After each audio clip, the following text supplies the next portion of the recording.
overall, I have a story to tell, and I just want to tell it to somebody. So, that would be about the injustice, a small injustice done to me in Heber Springs, which is so minuscule on my scale of injustice, or an arbitrary scale of injustice, that it probably wouldn't even register.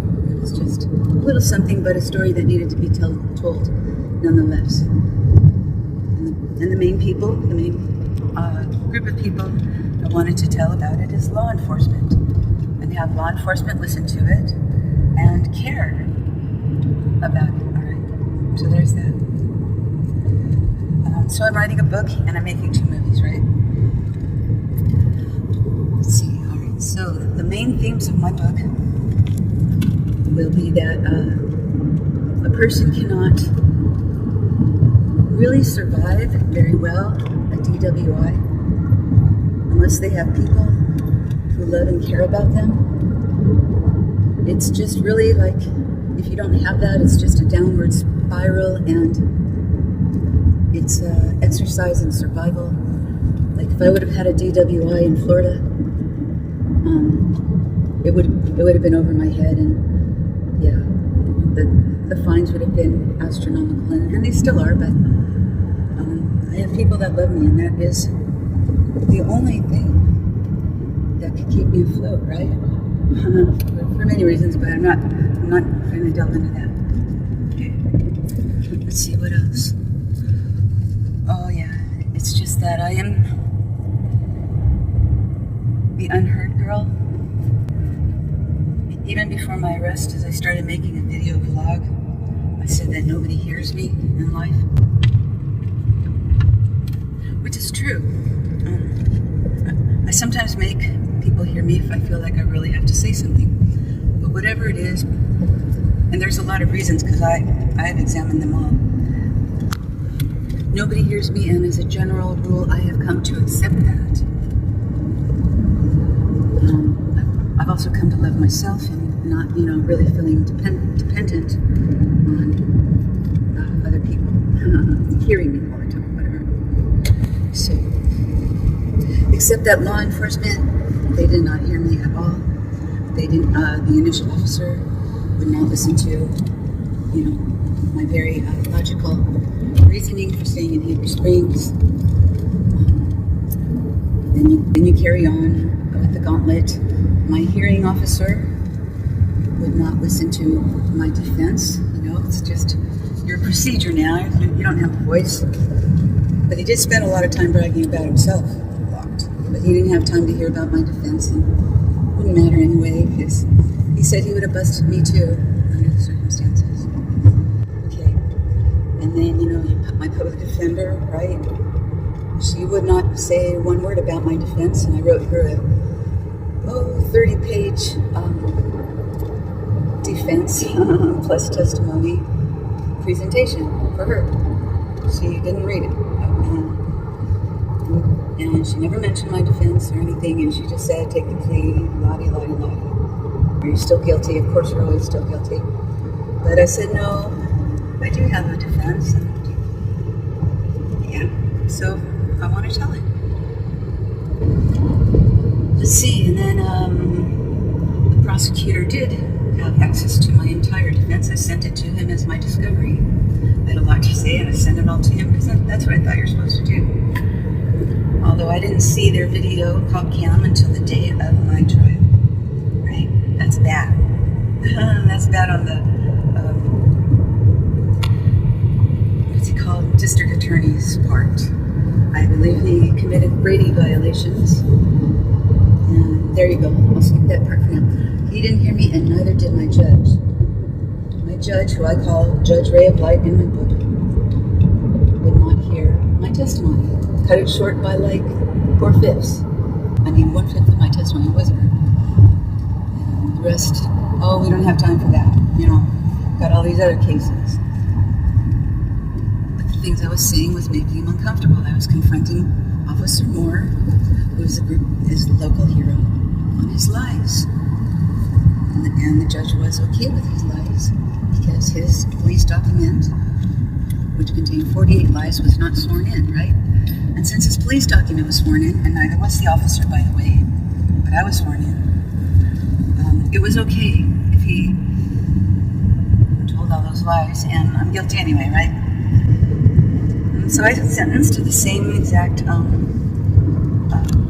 sentence as the DA had offered me. And the judge said to me, well, let that be a lesson to you. You should never represent yourself. Anyway. Oh, yes, you should. Because overall, even though I lost, I was really proud of myself for representing myself. Because that takes a lot of cojones. So, yeah. I deal with like people not hearing me all the time. And it's hard because I have a really good cause. I have a way to make things up for everybody. And I think it's more than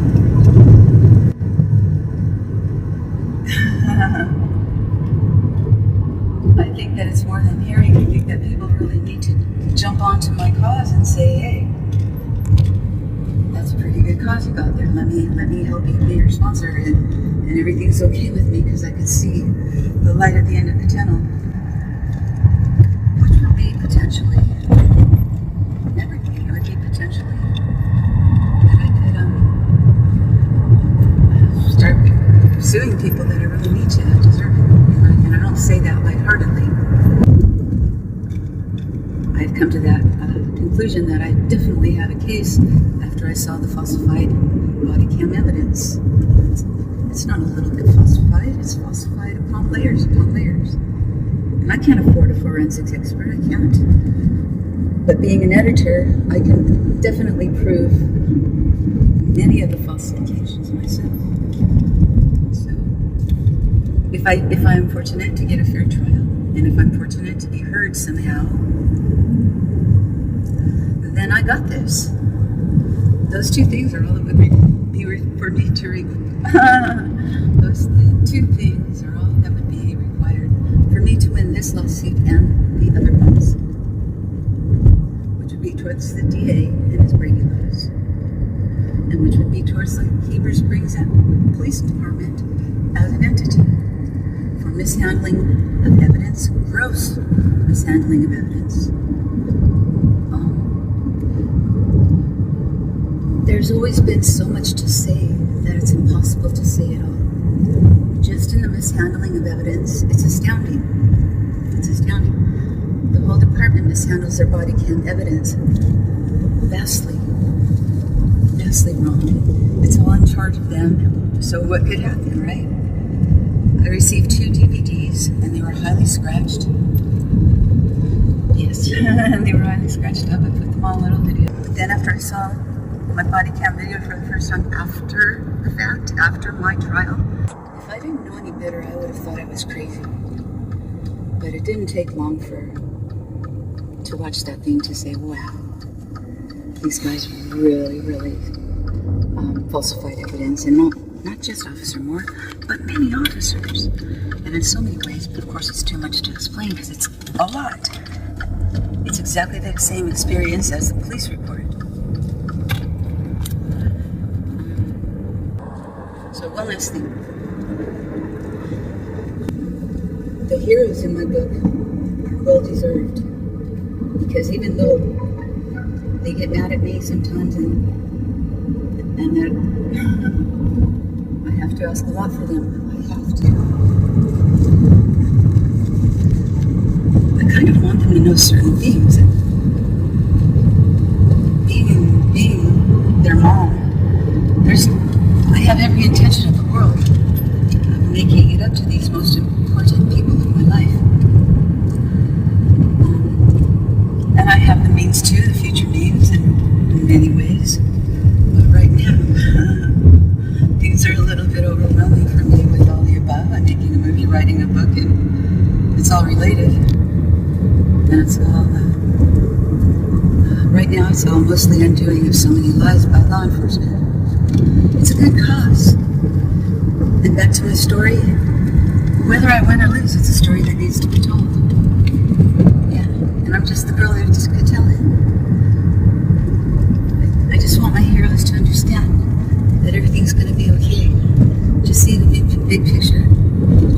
mother that loves them, and that probably if they tried, they couldn't think of anybody I had actually done wrong to. So I don't intend to start now. Understanding and advocacy. I love you. I love you all and all God's children. I have no enemies here. I even love the ridiculous law enforcement in Heber Springs, and I have no ill intentions to them as well. Like I said, it's just a story I gotta tell. That's all.